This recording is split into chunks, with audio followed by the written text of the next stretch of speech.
एक घने जंगल और नीले समुंदर के बीच बसे छोटे से गांव की कहानी है।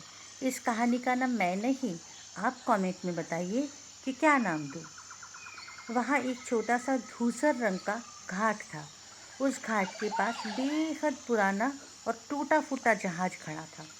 गांव के लोग इस जहाज के बारे में कई कहानियाँ सुनाते थे, लेकिन कोई भी सच्चाई नहीं जानता था। किसी ने कहा कि वो जहाज एक अमीर व्यापारी का था, जिसने दुनिया भर से सामान लाकर यहाँ बेचा था।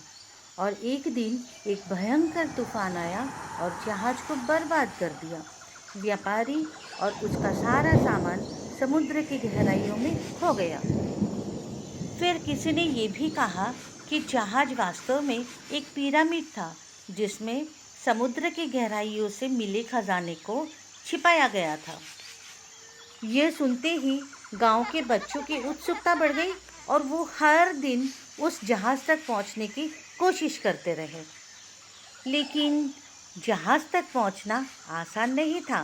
तट तक पहुंचने के लिए उन्हें घने जंगल से गुजरना पड़ता था, जहां जंगली जानवर और फिसलन भरी कच्ची सड़क थी।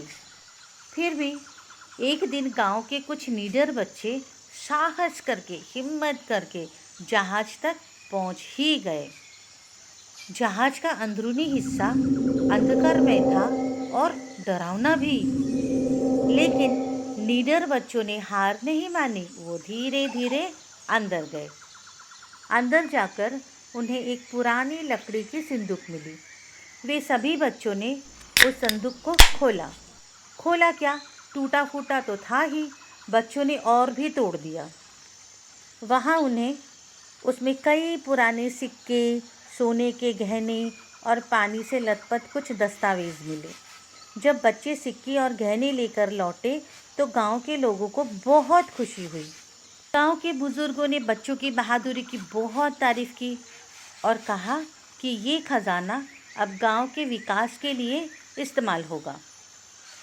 इस तरह वो टूटा फूटा जहाज गांव के बच्चों की बहादुरी और बुद्धिमानी की मिसाल बन गया। साथ ही उस गरीब गांव में खुशियों का नया अध्याय शुरू हो गया।